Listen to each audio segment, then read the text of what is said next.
ഷാഫി, നീ ചതിയനാണ്, നീ വർഗവഞ്ചകനാണ്, വിശ്വസിച്ചവരെ ചതിക്കുന്നവനാണ്. ഇത് ഞാൻ പറയുന്നതല്ല കേട്ടോ, എൻ്റെ തലേ കയറാൻ വരണ്ട. ഇത് പറയുന്നത് ഷാഫിയെ വടകര പാർലമെന്റ് മണ്ഡലത്തിൽ നിന്ന് ജയിപ്പിച്ചു വിട്ട, കുയ്യാപ്ലയാക്കി ജയിപ്പിച്ചു വിട്ട വടകര പാർലമെന്റ് മണ്ഡലത്തിലെ കോൺഗ്രസിൻ്റെ, ലീഗിൻ്റെ, ജമാഅത്ത് ഇസ്ലാമിയുടെ അണികൾ നവമാധ്യമത്തിലും വാട്സപ്പിലും വന്ന് ഷാഫിക്കെതിരെ കുരച്ചു ചാടുന്നതിൻ്റെ ചില വരികൾ മാത്രമാണ് പറഞ്ഞത്. ഇതിനേക്കാളും മോശമായ ഭാഷയിൽ പറയുന്നുണ്ട്. അതെനിക്ക് പറയാൻ നിവൃത്തിയില്ലാത്തതുകൊണ്ടാണ് ഞാനിപ്പോൾ ഇവിടെ പറയാത്തത്. എന്തേ ഇപ്പം ഇവർ ഷാഫിയെ വഞ്ചകൻ എന്ന് വിളിക്കാനുള്ള കാരണം? മറ്റൊന്നുകൊണ്ടുമല്ല, മുഖ്യമന്ത്രി ആരാകണം എന്ന നെട്ടോട്ടത്തിൽ കസേരക്കളിയിൽ ഷാഫി പിന്തുണക്കുന്നത് KC വേണുഗോപാലിനെയാണ്. ആ KC വേണുഗോപാലിനെ പിന്തുണക്കുന്ന ബഹുഭൂരിപക്ഷം MLA മാർ, അങ്ങനെയാണ് നമുക്ക് കിട്ടുന്ന സ്ഥിതിവിവര കണക്ക്. ഇവരാരും കൈവന്തിച്ച് ഞാനാരും കണ്ടിട്ടില്ല, സകല ചാനലുകളും പറയുന്നത് അങ്ങനെയാണ്. ആ സ്ഥിതിവിവര കണക്ക് പ്രകാരം ഒരു 38-40 MLA മാർ KC വേണുഗോപാലിനെ പിന്തുണക്കുന്നുണ്ട്. അവരിപ്പോൾ വിളിക്കുന്ന പേര് കേട്ടിട്ടുണ്ടോ? ഊളകൾ. ഞാനല്ലോ, ഇതേ കോൺഗ്രസും ലീഗും ജയിപ്പിച്ചു വിട്ടവർ വിളിക്കുന്ന പേരാണ് ഊളകൾ.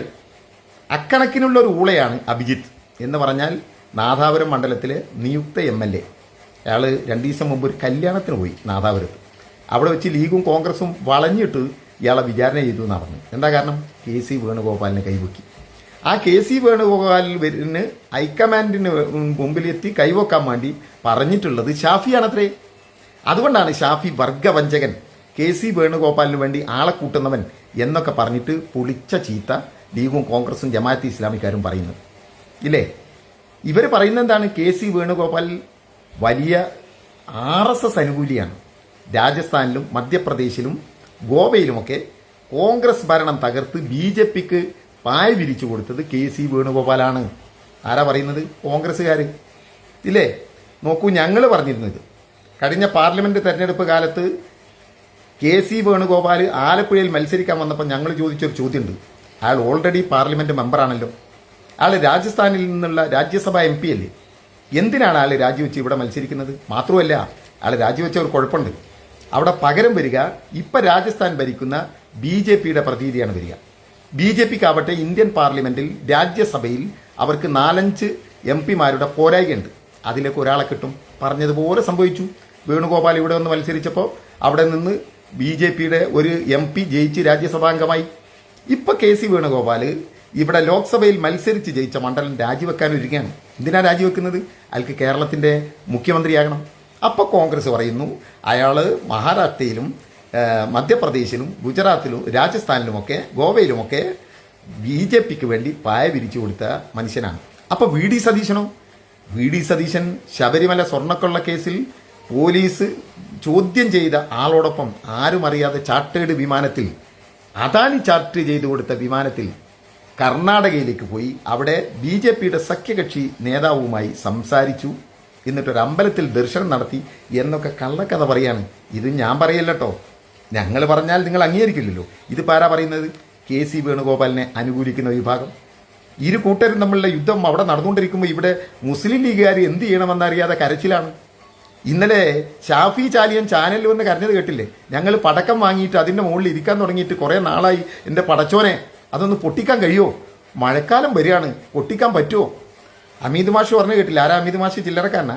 മലപ്പുറം ജില്ലയിലെ മുസ്ലിം ലീഗിൻ്റെ സെക്രട്ടറി. അയാൾ പറയാണ് കല്യാണപ്പുരയിൽ പോകാൻ വയ്യ, 4 ആൾ കൂടുന്നിടത്ത് പോകാൻ വയ്യ, എന്തിന് മരണപ്പുരയിൽ പോകാൻ വയ്യ. എവിടെ ചെന്നാലും ആളുകൾക്ക് ഒറ്റ ചോദ്യമുള്ളൂ, തീരുമാനമായോ? എൻ്റെ വാട്സപ്പിലേക്ക് സ്ത്രീകൾ വിളിച്ച് ചോദിക്കുകയാണ്, ഇനിയും തീരുമാനമായിട്ടില്ലേ? ഈ തീരുമാനമാവാത്ത നേതാക്കന്മാർക്ക് വേണ്ടിയിട്ടാണോ ഞങ്ങളെ വോട്ട് നിങ്ങൾ ചോദിച്ചു വാങ്ങിയത്? ഞാൻ പറയല്ലോ, ഹമീദ് മാഷ് പറയാം. ലീഗിന് പടക്കം പൊട്ടിക്കാൻ കഴിയാത്ത വിഷമം, അഭിപ്രായം പറയാൻ കഴിയാത്ത വിഷമം. അഭിപ്രായം പറഞ്ഞാൽ ഉടനെ നമ്മളെ കോയൽനാടന്മാർ പറയാണ് ലീഗ് അഭിപ്രായം പറയണ്ട. ലീഗിനും ചെറിയൊരു ബേജാറുണ്ട്, കാരണം ലീഗില്ലാതെയും ഭരിക്കാൻ കോൺഗ്രസിന് കഴിയും. അതുകൊണ്ടാണല്ലോ PMA സലാം ഒരു ചെറിയ വെല്ലുവിളി പോലെ ചോദിച്ചു, എന്നാൽ ലീഗില്ലാതെ ഒന്ന് ഭരിക്കും. ഞങ്ങൾക്ക് ഏതായാലും ഇതൊക്കെ കണ്ടിരിക്കാനുള്ള മഹാഭാഗ്യം ഉണ്ടായി. തോറ്റൂല്ലേ എന്ന ചോദ്യത്തിൻ്റെ മുമ്പിൽ ഇങ്ങനെ മെല്ലെ കണ്ണ് ചുമ്പി ചിരിച്ചു പോകേണ്ട ഒരവസ്ഥയിൽ ഞങ്ങളിപ്പോൾ നല്ല ചിരിയിലെത്തി നിൽക്കുക. കാരണം എന്താ? ആ ചോദ്യമൊക്കെ തീരുമാനമായോ എന്ന ചോദ്യത്തിൽ മുങ്ങിപ്പോയിരിക്കുകയാണ്. പക്ഷെ ഒരു കാര്യം ഈ കേരളീയർ, മലയാളികൾ മനസ്സിലാക്കുന്നത് നല്ലതാണ്. ഇവരുടെ ചക്കളാത്തി പോരാട്ടത്തെക്കുറിച്ചല്ല ഞാൻ പറയുന്നത്. മിക്കവാറും ജയിച്ച് കേരളത്തിൻ്റെ മുഖ്യമന്ത്രിയായി വരാനിരിക്കുന്നത് KC വേണുഗോപാലാണ്. ആരാണ് KC വേണുഗോപാൽ? അദ്ദേഹത്തിന്റെ കയ്യിൽ കിട്ടിയാൽ BJPക്ക് ഭരിക്കാനുള്ള അവസരം ഒരുക്കി കൊടുക്കുന്നവനാണ് KC വേണുഗോപാൽ. ഞാൻ പറയല്ല, കോൺഗ്രസ്, ലീഗ്, ജമാഅത്ത് ഇസ്ലാമിക്കാരൻ അവർ പറയാണ്. അപ്പോൾ KC വേണുഗോപാൽ കേരളത്തിൽ വന്നാൽ എന്ത് സംഭവിക്കും? സുരേന്ദ്രന്റെ വാക്കുമായി കൂട്ടി വായിച്ചാൽ മതി. 10-20 സീറ്റ് കിട്ടിയാൽ പിന്നെ കേരളം ഞങ്ങൾ ഭരിക്കും. ഇങ്ങനെയാണെങ്കിൽ സുരേന്ദ്രന് 10-20 സീറ്റ് കിട്ടേണ്ടി വരില്ല. അത് BJPക്ക് ഭരിക്കാനുള്ള പായ വിരിച്ച് പരിചയമുള്ള ആളാണ് മിക്കവാറും കേരളത്തിലെ കോൺഗ്രസിന്റെ മുഖ്യമന്ത്രിയായി വരിക. അനുഭവിക്കല്ലേ, അല്ലാതെ ഇപ്പം എന്ത് ചെയ്യാം?